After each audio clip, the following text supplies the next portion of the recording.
Everyone, my self ઋતુ શુક્લા। આજનો topic છે જઠરાંત્રિય માર્ગના અંતઃસ્ત્રાવો। તો તેમાં 4 અંતઃસ્ત્રાવનો સમાવેશ થતો હોય છે: ગેસ્ટ્રીન, ગેસ્ટ્રીન ઇન્હિબિટરી પેપ્ટાઇડ, સિક્રિટીન અને કોલિસિસ્ટોકાઇનિન। ગેસ્ટ્રીનના નિર્માણ કરતા અંગને જઠર કહેવામાં આવે છે, તેના લક્ષ્ય અંગને પણ જઠર કહેવામાં આવે છે। તે જઠર ગ્રંથિને ઉત્તેજિત કરી એચસીએલ અને પેપ્સિનોજનના સ્ત્રાવને ઉત્તેજે છે। બીજા નંબરમાં આવશે ગેસ્ટ્રીન ઇન્હિબિટરી પેપ્ટાઇડ। તો તેને નિર્માણ કરતા અંગને પક્વાશય કહેવામાં આવે છે, તે અસર કરતા અંગને જઠર કહેવામાં આવે છે। તે જઠરના સ્ત્રાવ અને ચલિતતાને અવરોધવાનું કાર્ય કરતું હોય છે। ત્રીજા નંબરમાં આવશે સિક્રિટીન।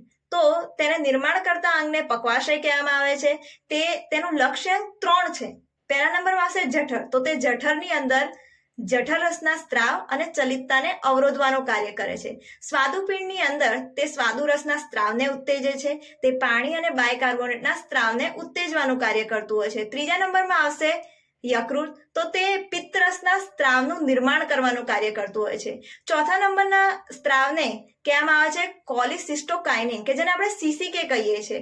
તો તેના નિર્માણ કરતા અંગને આપણે કહીએ છીએ નાનું આંતરડું, અને તેના લક્ષ્ય અંગ જે છે તે 2 છે।